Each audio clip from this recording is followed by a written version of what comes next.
Students, हमारा chapter चल रहा था ज्योग्राफी चैप्टर नंबर 2, ठीक है, जिसके अंदर सेकंड चैप्टर में हमने बात की सबसे पहले अर्लिएस्ट थ्योरी के बारे में, उसके बाद की हमने बात मॉडर्न थ्योरी के बारे में, और जो फिलोसफर्स थे, जो साइंटिस्ट थे, शोधकर्ता थे, उन्होंने किस प्रकार से इसको डिफाइन किया उसके बारे में बात की। फिर हमने बात की नेबुलर हाइपोथेसिस के बारे में, फिर हमने बात की फॉर्मेशन ऑफ स्टार्स के बारे में, उसके बाद मैंने बात की फॉर्मेशन ऑफ प्लैनेट्स के बारे में कि प्लैनेट्स किस प्रकार से बने, किस प्रकार से कंडक्शन हुआ, कंडक्शन के कारण जो है फ्रिक्शंस और कोलिजन के कारण कंडक्शन होता है, फिर वो प्लैनेट्स बन जाते हैं। ये सारी बात हम लास्ट वीडियो में कर चुके हैं। आज हम बात करने वाले हैं सोलर सिस्टम के बारे में, मतलब हमारे सूर्य मंडल के बारे में, सूर्य परिवार के बारे में बात करने वाले हैं। सूर्य परिवार मतलब सूर्य का परिवार, सूर्य को पिता के समान मान लीजिए, मुखिया के समान मान लीजिए। सूर्य जो है सेंटर पॉइंट है, जिसके इर्द गिर्द सारे जो है ग्रह चक्कर काट रहे हैं एक डिस्टेंस के ऊपर, क्योंकि उनके अपना भी एक गुरुत्वाकर्षण बल है, ग्रेविटी है, और दूसरा सूर्य का जो है वो भी अपना ग्रेविटी है। कहीं न कहीं एक डिस्टेंस के ऊपर ये चक्कर काट रहे हैं, अपने आप को मेंटेन कर रखा है इन्होंने। लेकिन बहुत सारे ऐसे ग्रह भी हैं जो सूर्य के साथ साथ दूसरे ग्रहों को भी चक्कर काटते हैं, ठीक है। मतलब उसमें से एक मान लीजिए हमारा जो मून है उसे ग्रह नहीं माना गया, लेकिन एक प्लैनेट है, वो मून क्या करता है कि पृथ्वी के सरफेस के बाहर चक्कर काटता है उल्टे डायरेक्शन के अंदर। जबकि पृथ्वी क्लॉकवाइज घूमती है अपने डायरेक्शन पे, वो पृथ्वी के बाहर चक्कर काटते हुए सूर्य की परिक्रमा करता है, और पृथ्वी उसकी परिक्रमा को लेकर भी सूर्य की परिक्रमा करती है। मतलब ट्रायंगुलर हो गया, 3 तरह के चक्कर लग रहे हैं। तो ऐसे भी हैं, और बहुत सारे प्लैनेट्स ऐसे भी आपको मिल जाएंगे जिनके बारे में अभी कोई जानकारी नहीं है। केवल 9 ग्रहों को छोड़कर हम ये कह दें कि पूरे ब्रह्मांड में कोई दूसरा ग्रह नहीं है या भविष्य में नहीं मिलेगा, तो दिस इज एब्सोल्युटली रॉन्ग। ऐसा कुछ नहीं है। पता नहीं कब कौन सा ग्रह हमारे सामने आ जाए, कौन सी खोज निकल आए और उसे नया नाम दे दिया जाए। कुछ भी नाम दे देंगे, उसकी खोजकर्ता के ऊपर नाम दे देंगे, या कुछ उसके डेंसिटी को देखकर, उसकी पावर को देख के, उसकी वॉल्यूम को देख के उसका नाम बदल दिया जाएगा। तो ये सब कुछ क्या होता है, सोलर सिस्टम में फैले हुए ग्रहों के बारे में डिटेल मिलती है आपको।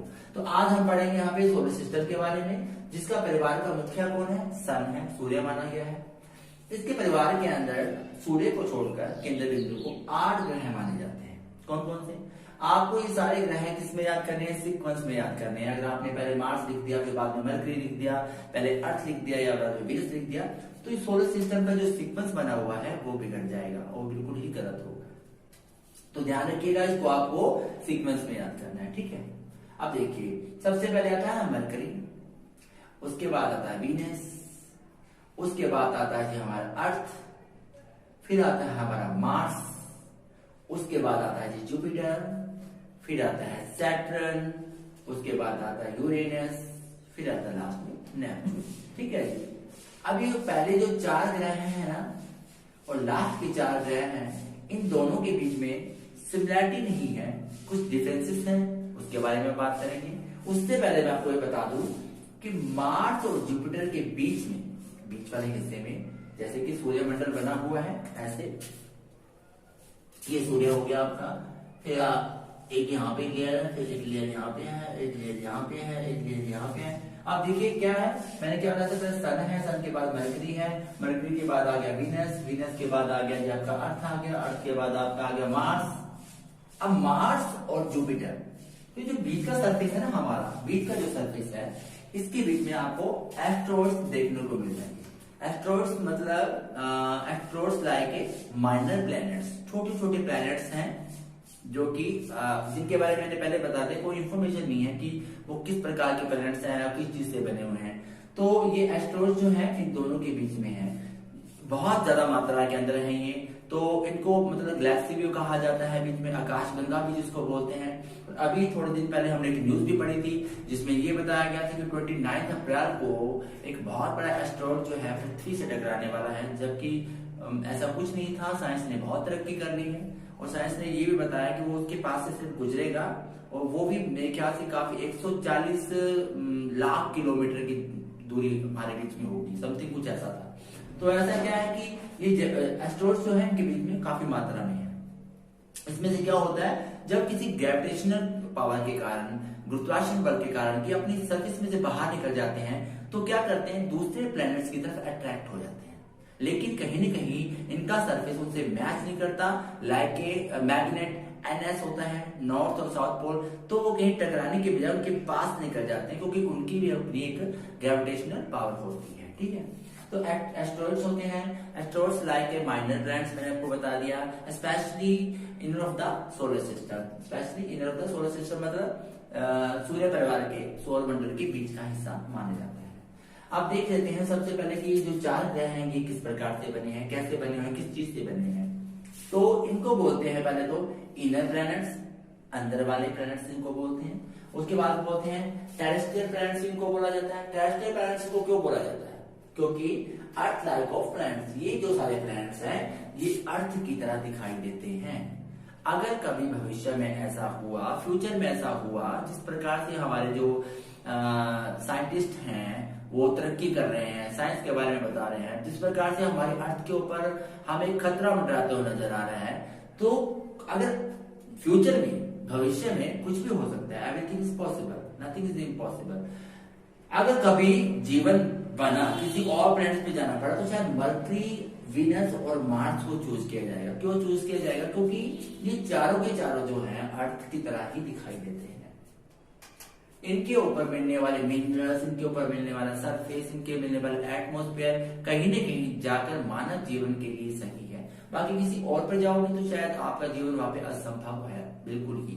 लेकिन ये नहीं कह सकते आप यहाँ पे जाओगे और अपने जीवन आपको सर्वाइव करना आसान है, लेकिन आपको यहाँ पे अपने आप को इनके एटमॉस्फेयर में ढालना आसान हो जाएगा, क्योंकि कहीं न कहीं जाके, मैंने पहले बताया, टेरेस्ट्रियल प्लैनेट्स हैं, अर्थ की तरह दिखाई देते हैं। ठीक है जी।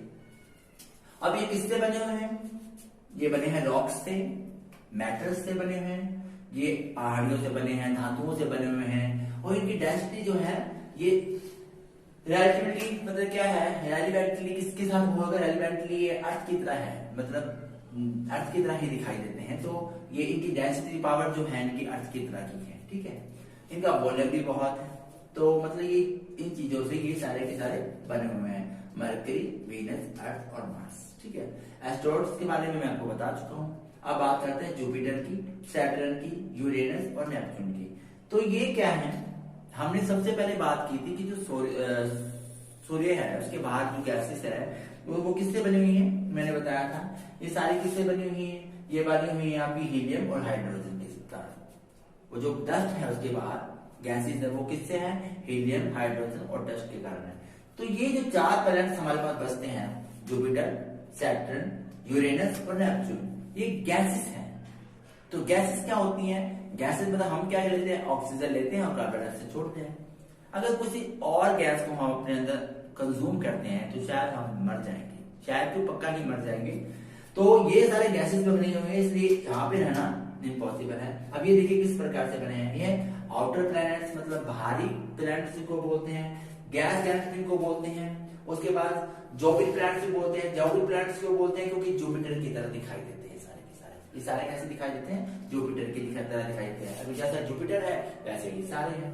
उसके बाद ये थिक एटमॉस्फेयर प्लस हीलियम और हाइड्रोजन, ये का थिक एटमॉस्फेयर है, बहुत ज्यादा मात्रा में यहाँ पे गैसेस हैं वो देखने को मिलेगी। कौन सी आपको, हाइड्रोजन, हीलियम और अदर गैसेस जो भी हैं यहाँ पे आपको देखने को मिलेगी। कई गैसेस तो ऐसे भी हैं जिनके सरफेस में जाते ही आप मतलब ऐसे जादू की तरह गायब हो जाओगे। सैटर्न के पास पहले सबसे पहले एक वो भेजा गया था, अपना स्पेसशिप भेजा गया था, जिसमें क्या था कि वो जैसे ही उसके सरफेस में एंटर किया तो उसके जो पार्ट्स थे वो ऐसे धुएं की तरह गायब हो गए। तो सोचिए कि वहां की गैसेस मानव जीवन के लिए कितने खतरनाक होंगे। ठीक है, तो ये सारा मैंने बता दिया कि 4 जो है, पहले जो 4 हैं वो इस तरह से बने हुए हैं। लास्ट के जो 4 प्लैनेट्स हैं, जो ग्रह हैं, वो इनसे बने हुए हैं। इनके बीच में हमारे एस्ट्रॉइड्स हैं। अब हम ये देखेंगे कि ये सारे के सारे जो प्लैनेट्स हैं क्या एक समय में बने या अलग अलग समय में बने, और अलग अलग समय में बने तो किस प्रकार से बने, इसके बारे में मैं आपको बताता हूं। ठीक है, all the planets are formed in the same time periods. मैंने बताया था कि पहले हम बात कर रहे थे, सबसे पहले हम चैप्टर शुरू किया था कि किस प्रकार से जो है वो प्लैनेट्स बने थे। मैंने फॉर्मेशन ऑफ प्लैनेट्स बताया था कि पहले छोटे प्लैनेट्स थे, वो मर्ज होकर बड़े प्लैनेट्स बन गए, उनकी जो पावर आ गई, वॉल्यूम आ गई, डेंसिटी आ गई। तो मैंने बताया था कि उस वक्त आपको मैंने बताया था कि जब दो छोटे छोटे प्लैनेट्स मिलके एक बन गए, फिर दो दो छोटे छोटे मिलके फिर एक बन गए, फिर दो दो छोटे छोटे मिलके फिर एक बन गए, ऐसे ऐसे करते 8 प्लैनेट्स यहाँ पे बन गए। मैंने आपको बताया था, ठीक है, 8 प्लैनेट्स बन चुके हैं। जब मैंने बताया कि अगर एक के साथ कोलिजन और फ्रिक्शन के कारण कुछ हो रहा है, कंडक्शन हो रही है, तो दूसरे के साथ भी, तीसरे के साथ भी, चौथे के कारण भी, पांचवें के कारण, तो ये प्रूफ था उस वक्त आज के लिए कि all the planets formed in the same time, कि सारे के सारे प्लैनेट्स जो 8 हमारे प्लैनेट्स है वो सेम टाइम पे बने। और कब बने? ये बने 4.6 बिलियन ईयर्स अगो, ठीक है। अब बात करते हैं मून के बारे में कि चंद्रमा कैसे बना। चंद्रमा बना हमारा 4.4 बिलियन ईयर्स अगो। चंद्रमा बनने का रीजन था, वो कैसे बना मैं आपको बताता हूं।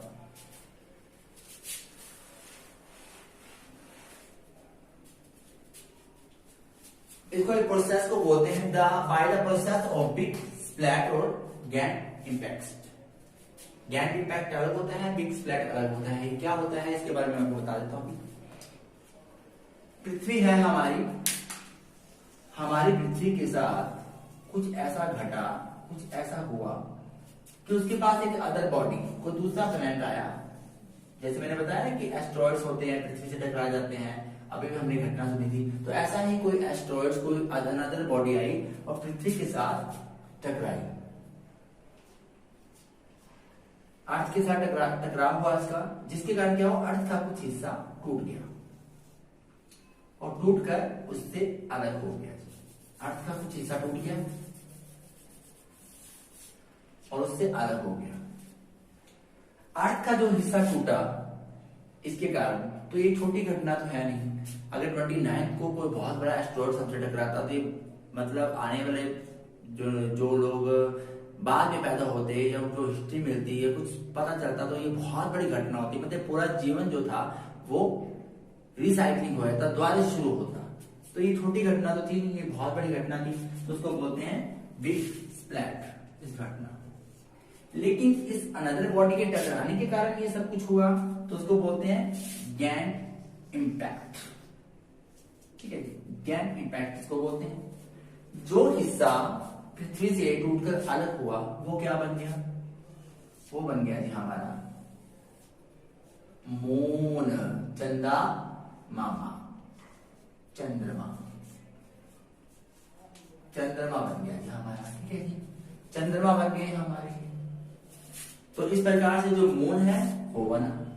अब जो हिस्सा बीच में बच गया पृथ्वी का, जहां से चंद्रमा टूट के बने थे, वहां पे क्या बन गया? देखिए, आप जब स्पेस में जाओगे तो स्पेस में आपको कुछ ऐसा देखने को मिलेगा। पृथ्वी कहीं से चपटी आपको दिखाई देगी, तो वहां पे क्या बन गया जी? वहां पे बन गया पैसिफिक ओशन।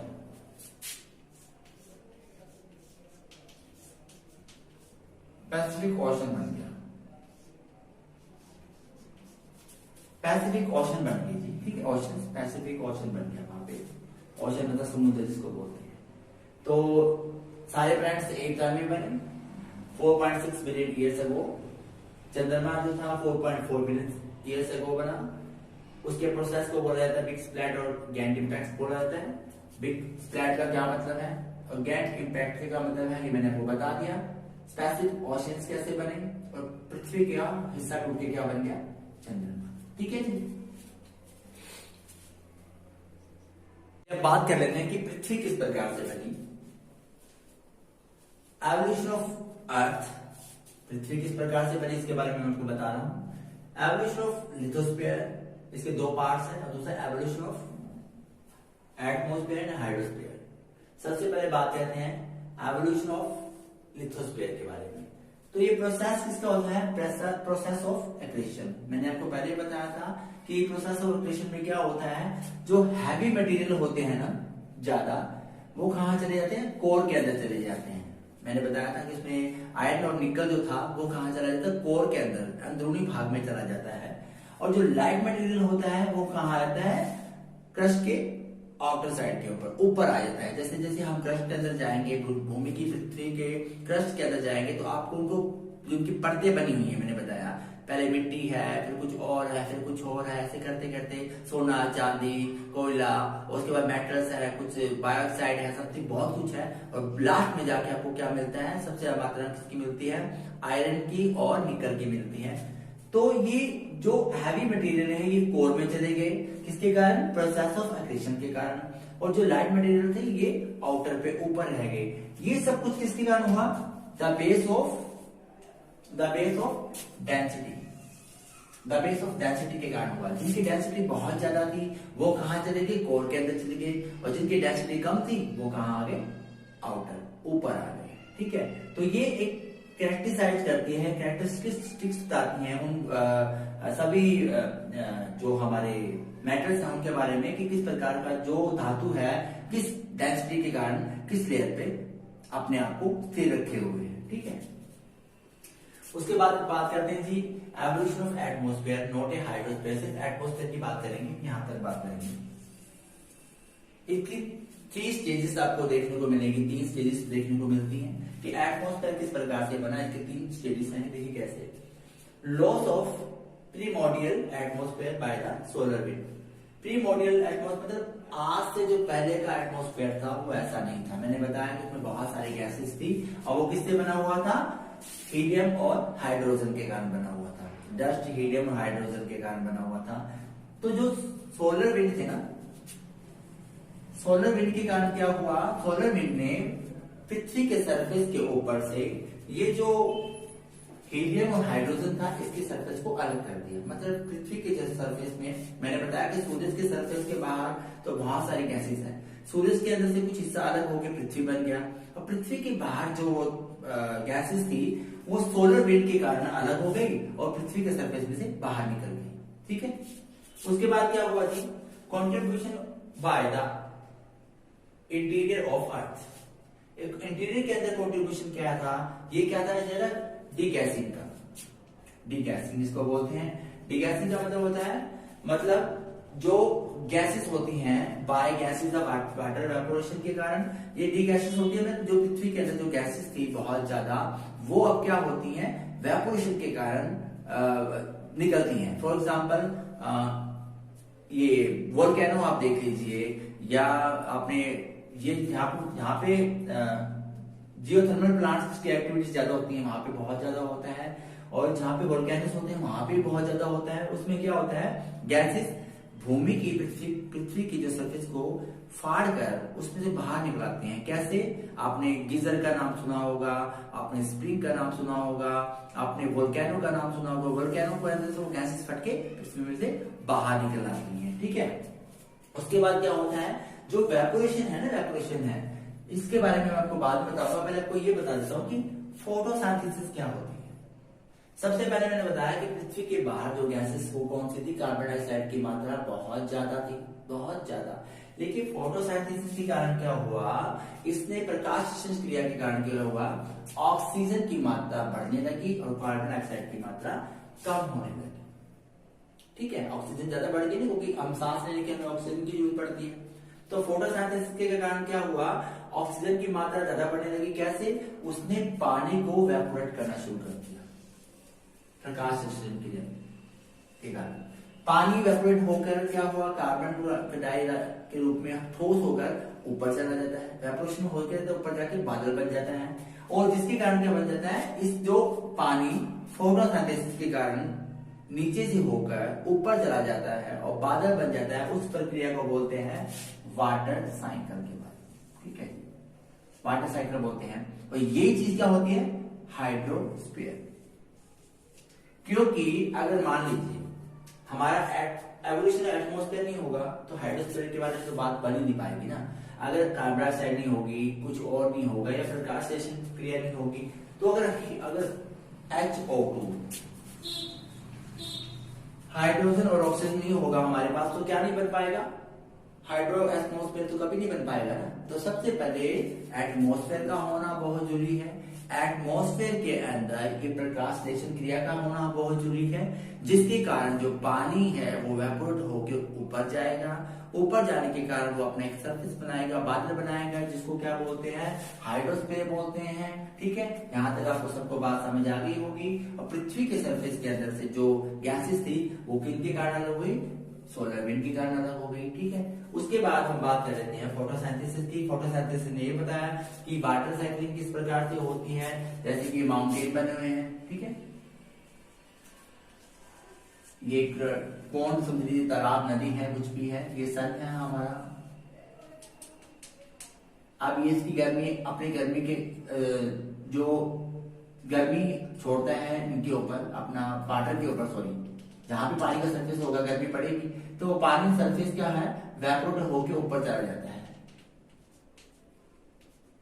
ऊपर चला जाता है। ऊपर जाके वो क्या बन जाता है, बादल बन जाता है। बादल बनने के बाद वो फिर से टकराता है और फिर पहाड़ों से पानी नीचे फिर आ जाता है, और फिर सूर्य की गर्मी के कारण फिर वो वापस चला जाता है, फिर वो नीचे आ जाता है, फिर वो वापस जाता है, फिर वो नीचे आता है।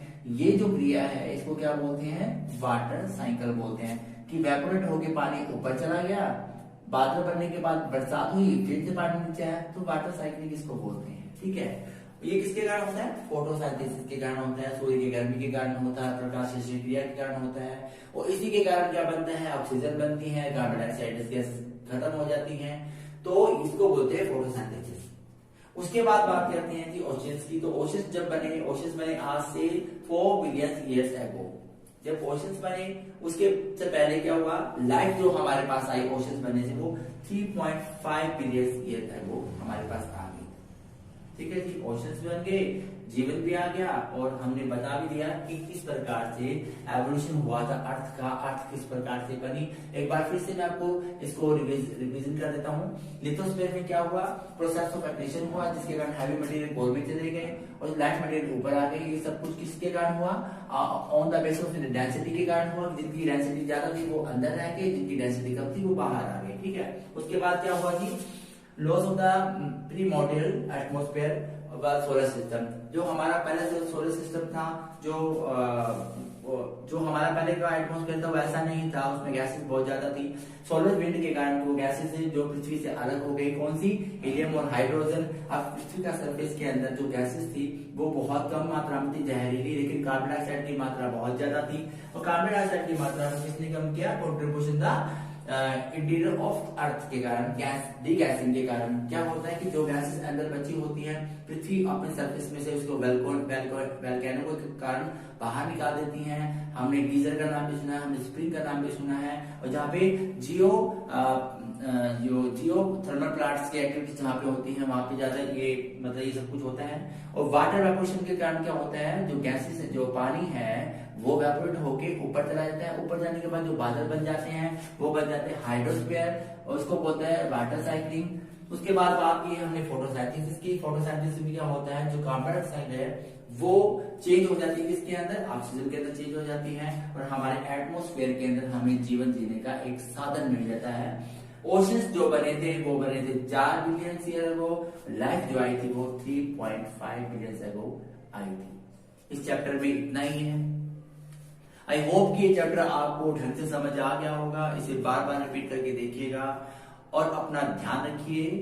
कोरोना बहुत भयंकर बीमारी है, उसके साथ साथ आपको बचना भी है और याद भी करना है।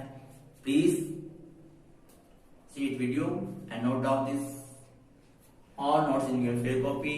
तब तक के लिए मैं आपसे इजाजत लेता हूं।